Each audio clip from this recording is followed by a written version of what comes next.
मी मनीषा तुम्हा सर्वांचे मनापासून स्वागत करते। आज आपण इथे 40 साईजमध्ये परफेक्ट नवीन पद्धतीने आणि सर्वात सोप्या पद्धतीने कटोरी ब्लाऊजचं कटिंग बघणार आहोत। कशा पद्धतीने आपल्याला इथे करायचं आहे।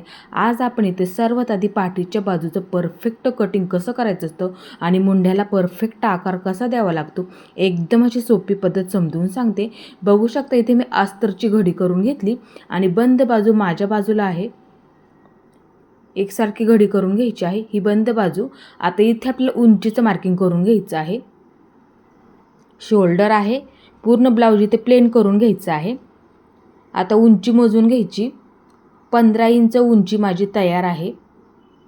तुमची जेवढी असेल तेवढी घ्या आणि त्याच्यामध्ये 1 इंच वाढवून घ्यायचं आहे। इथे मी उंची अधिक 1 इंच मार्किंग करून घेते।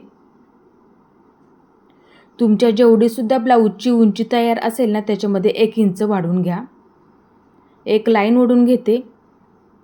लाईन ओढून झालेली आहे। आता इथे आपल्याला गळारुंदीचं मार्किंग करून घ्यायचं आहे। गळारुंदी इथे मी 2.25 इंचावरती ठेवणार आहे। ह्या साईजमध्ये परफेक्ट आहे कारण की आपल्याला थोडीशी कटोरी वाढवून घ्यावी लागते, म्हणूनसाठी इथे मी गळारुंदीसाठी 2.25 इंचावरती मार्किंग करून घेतलं। आता तयार शोल्डर बघायचं आपले किती आहे मापाच्या ब्लाऊजचं। एवढीच पट्टी आपली बघायची किती आहे। कोणाची छोटी असते, कोणाची मोठी सुद्धा असते। आपण आपल्या आवडीनुसार सुद्धा वापरू शकतो। आता पायपिंगची बाजू जिथे आपण गळारुंदीचं मार्किंग केलं तिथे पायपिंगची बाजू अशी ठेवून घ्या, म्हणजे तुमचं परफेक्ट होणारं तयार शोल्डर सर्वात आधी मार्किंग करून घ्यायचं। एकदम अशी सोपी पद्धत आहे। ही गळारुंदीची लाईन परत एकदा समजून सांगितलं त्याच्यावरती असं ठेवून घ्या। आपलं तयार परफेक्ट शोल्डर असं ठेवून घ्यायचं आणि एक मार्किंग करून घ्यायचं। हे झालं परफेक्ट आणि सोपी सुद्धा पद्धत आहे। असं ठेवून घेतलं आणि सेम मार्किंग करून घ्या। जेवढी सुद्धा तुमची पट्टी तयार असेल तेवढं मार्किंग करून घ्यायचं आहे आणि 1 इंच शिलाई मार्जिन वाढवून घ्यावं लागतं। लगेच 1 इंच वाढवून घ्या। मार्किंग करून झालं। ह्यामधलं अर्धा इंच तुमचं पायपिंगमध्ये लागणार आहे आणि राहिलेलं अर्धा इंच तुमचं बाही जोडण्यामध्ये लागणार आहे, ते लक्षात ठेवा। एक मोठे थोडंसं मार्किंग करते। आता इथून इथपर्यंत म्हणजे शिलाई मार्जिनच्या सहित आपल्याला आता इथे पकडायचं आहे। जेवढं शोल्डर घेतलं तेवढंच आपल्याला इथे मुंड्यासाठी सुद्धा मार्किंग करावं लागतं, ते लक्षात ठेवा। मार्किंग करून झालेलं आहे। एक लाईन ओढून घेते। तुम्ही सुद्धा ही पद्धत वापरायला विसरू नका। आता ह्या सुद्धा बाजूला एक लाईन ओढून घेते। मार्किंग करून झालेलं आहे। इथे आपण जेवढं शोल्डर ठेवलं तेवढंच मुंड्यासाठी सुद्धा मार्किंग करून घेतलेलं आहे। तुम्ही सुद्धा ही पद्धत वापरायची आहे। आता इथे आपल्याला पूर्ण कमरघेर मोजून घ्यायचा आहे। मापाचं ब्लाऊज घ्यायचं आहे आणि पूर्ण कमरघेर मोजून घ्यायचा, कडेपासून पकडायचा आहे। आपला जेवढा सुद्धा कमरघेर भरू द्या त्याच्याबरोबर 4 भाग करावे लागतात, ते लक्षात ठेवा। आता इथे बघू शकता माझा कमरघेर भरला 35 इंच। आता ह्याचे आपल्याला 4 भाग करायचा आहे। तुमचं जेवढं भरलेलं असेल ना त्याचे बरोबर 4 भाग करावे लागतात। बऱ्याच वेळा काय होतं, फिटिंग चुकते, त्यासाठी पूर्ण कमरघेर मोजून घ्या। आता इथे काय करायचं, एकदा निम्म करायचं। टेपचा वापर करून एकदा निम्म करायचं। जेवढं आलं त्याच्यावरती टेपचं टोक ठेवून घ्यायचं। एकदा निम्म करून घेतलं मी। परत एकदा दाखवते। हे पहा, बघू शकता इथे एकदा निम्म झालेलं आहे। आता परत ते निम्म झालं त्याच्यावरती परत एकदा टेपचं टोक ठेवून घ्यायचं आहे। आपला इथे परफेक्ट चौथा भाग आलेला आहे। 2दा निम्म करा, परफेक्ट होऊन जातं। आता इथे मी सर्वात आधी चौथा भाग मार्किंग करून घेते। मार्किंग करून झालेलं आहे। 1 इंच पुढच्या बाजूला लगेच मार्किंग करून घ्या। 1 इंचावरती 1 इंच मार्किंग करून घेतलं आणि 2 इंच शिलाई मार्जिन लागतं। मार्किंग करून घेते। मार्किंग करून झालेलं आहे। 2 इंच घेतलं आणि 1 इंच टक्स मार्किंगसाठी लागतं, ते लक्षात ठेवायचं आहे। आता इथे ब्लाऊज घ्यायचं आहे। एवढीच पट्टी आपली गळ्याची किती तयार आहे ते मोजून घ्या। आता इथे बघू शकता माझे आहे 5 इंच तयार। ह्याच्यामध्ये 1 इंच जास्त घ्यावं लागतं, ते लक्षात ठेवा। जेवढी आपली पट्टी तयार असेल ना तेवढं सर्वात आधी मार्किंग करून घ्या। मार्किंग करून झालं। ह्याच्यामध्ये 1 इंच वाढवून घ्या। शिलाई मार्जिन लागतं ना, म्हणूनसाठी 1 इंच वाढवून घ्या। तयार पट्टी अधिक 1 इंच घ्यावंच लागतं। आता इथे आपल्याला गळारुंदीसाठी 2.5 इंचावरती मार्किंग करून घ्यायचं। 2.5 इंचावरती लक्षात ठेवा। मार्किंग करून झालं। एक लाईन ओढून घेते। आता ह्यासुद्धा बाजूला एक लाईन ओढून घ्यायची. आपली थोडीशी लाईन इथे क्रॉसमध्ये येणार आहे परफेक्ट आकार देण्यासाठी. आता इथे 1 इंचावरती मार्किंग करून घेते. तुम्ही तुमच्या आवडीनुसार इथे आकारसुद्धा ठेवू शकता. इथे मी गोलच गळ्याचा आकार ठेवणार आहे. अंदाजाने आकार दिला तरीसुद्धा चालतो किंवा मार्किंग करून असा आकार दिला तरीसुद्धा चालतो. आता इथे आपल्याला चौथा भाग मार्किंग करून घ्यायचा आहे. ब्लाऊज उलटा करून घ्यायचा आहे आणि नेहमी काय करत जा, हुकाची बाजू घेत जा, म्हणजे मोजायला सोपं पडतं. त्यासाठी पूर्ण ब्लाऊज प्लेन करून घ्यायचा आणि पहिली शिलाईची टिप मार्किंग करून घ्यायची. पहिली शिलाईची टिप मार्किंग करून घ्या. आता हुकापासून ते इथपर्यंत अंतर मोजून घ्यायचं आहे. माझे इथे परफेक्ट 10 इंच भरते, म्हणजे हा आपला इथे 40 साईजमधला ब्लाऊज आहे. आता सर्वात आधी छातीचा चौथा भाग मार्किंग करून घ्यायचा आहे. इथून म्हणजे बंद घडीपासून छातीचा चौथा भाग 10 इंचावरती मार्किंग करून घेते. मार्किंग करून झालं आणि 2 इंच शिलाई मार्जिन कंपल्सरी घेत जा. जरी आपला ब्लाऊज फिट्ट झाला तरी उसवायला सोपं पडतं, त्यासाठी मार्किंग करून घेतलेलं आहे. आता इथे आपल्याला अशा पद्धतीने लाईन ओढून घ्यायच्या एकदम सरळमध्ये. शक्यतो काय करत जा, पट्टीचा वापर करत जा, म्हणजे मार्किंग आपलं व्यवस्थित होऊन जातं. त्यासाठी 2 इंच घेतलेलं आहे, ते लक्षात ठेवत जा नेहमी. तुम्हीसुद्धा ही पद्धत वापरत जा.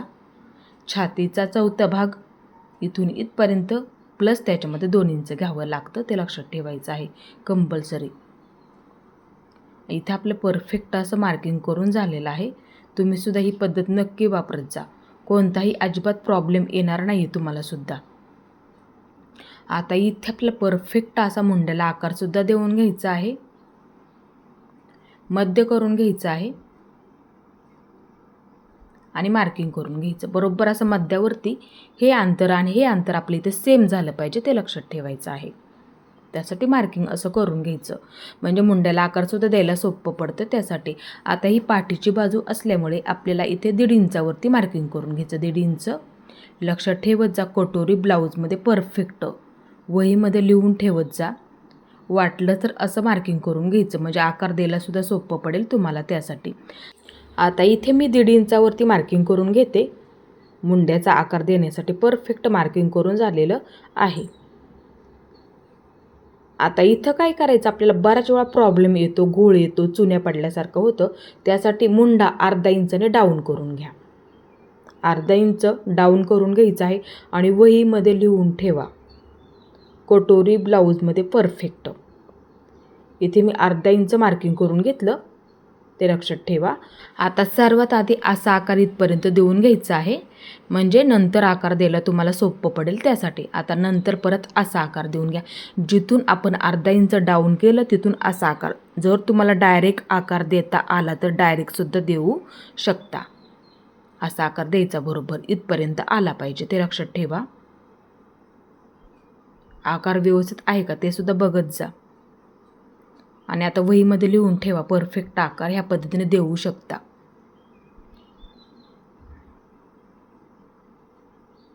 आता हे आपल्याला इथे कट करून घ्यायचं आहे.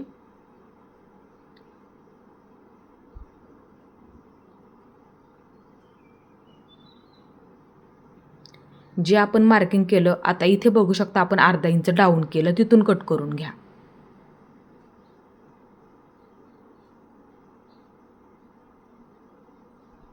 शोल्डर कट करून घ्यायचं. परफेक्ट मुंड्याचा आकार देण्याची सोपी पद्धत आहे, ही पद्धत नक्की वापरत जा. कट करून झालेला आहे, बघू शकता. हे आपल्या इथे परफेक्ट मार्किंग करून झालेलं आहे. तुम्हीसुद्धा ही पद्धत नक्की वापरत जा. आणि कटसुद्धा करून झालं. आता इथे बघू शकता, ही आपण 2 इंचाची लाईन ओढून घेतली, त्याचा बरोबर असा मध्य करून घ्या. मध्य करून झालेलं आहे, म्हणजे काय होतं, मार्किंग करायला सोपं पडतं. त्यासाठी आता इथे आपला गळा अर्धा इंचाने खाली होणार, ते लक्षात ठेवा. एक मार्किंग करून घ्यायचं. तिथे मार्किंग करून झालेलं आहे. एक लाईन ओढून घेते. लाईन ओढून झाली म्हणजे उंचीचं मार्किंग आपलं इथे परफेक्ट होतं. त्यासाठी आता मगाशी आपण इथे 1 इंच घेतलं होतं, तेच आपल्याला ह्या रेषेच्या अलीकडच्या बाजूला अर्धा इंच अर्धा इंच ह्या बाजूला, अर्धा इंच ह्या बाजूला असं मार्किंग करून घ्या. म्हणजे कमर फिटिंगमध्ये ब्लाऊजसुद्धा आपला परफेक्ट बसतो, त्यासाठी कमी जास्त होत नाही. ही पद्धत आता वापरत जा आणि बरोबर असा त्रिकोण तयार करून घ्यायचा आहे. मार्किंग करून झालं परफेक्ट. आता इथे थोडंसं असं कट देऊन घ्यायचा, म्हणजे दुसऱ्यासुद्धा बाजूला आपलं सेम मार्किंग होऊन जातं. त्यासाठी मार्किंग करून झालं, एक लाईन ओढून घ्यायची. बरोबर असा त्रिकोणसुद्धा तयार करून घ्यायचा आहे. दोन्हीसुद्धा बाजूंना आपले एकसारखं मार्किंग करून झालेलं आहे. आता हे आपल्याला ब्लाऊज पिसावरती ठेवून कट करून घ्यायचं आहे. आणि डिझाईनसुद्धा बघत जा कोणत्या बाजूला आहे. इथे पूर्ण ब्लाऊजची डिझाईन वरच्या बाजूला आहे. आता इथे मी अशी घडी करून घेतली, म्हणजे एक बाजू आपली ते बंद झाली पाहिजे आणि बंद बाजू माझ्या बाजूला आहे. पूर्ण कपडा इथे मी प्लेन करून घेते. आता बंद बाजूला ठेवून घ्यायची आहे. इथे मी बंद बाजूला ठेवून घेतली. आता हे आपल्याला इथे कट करून घ्यायचं आहे. थोडंसं जास्तीचं कट केलं तरी सुद्धा चालेल.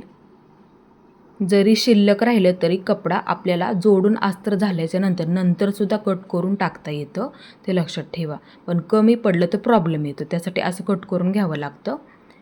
इथे आपलं परफेक्ट असं कटिंग करून झालेलं आहे. तुम्ही सुद्धा ही पद्धत नक्की वापरत जा आणि डिझाईनसुद्धा बघत जा कोणत्या बाजूला आहे. आज मी तुम्हाला मुंड्याला आकार देण्याची एकदम अशी सोपी पद्धत समजून सांगितली. तुम्हीसुद्धा ही पद्धत नक्की वापरायच्या. इथे आपलं परफेक्ट कटिंग करून झालेलं आहे आणि पुढील व्हिडिओमध्ये मी तुम्हाला समोरची कटोरीची बाजू, म्हणजे कटोरी न मोजता एकदम सोप्या पद्धतीने परफेक्ट कटोरी कशी काढायची असते आपल्या साईजमध्ये, एकदम अशी सोपी पद्धत समजून सांगणार आहे. तुम्हीसुद्धा परफेक्ट असं कटिंग करून ठेवायचं आहे. आणि माझा आजचा व्हिडिओ तुम्ही पूर्ण पाहिल्याबद्दल मनापासून धन्यवाद.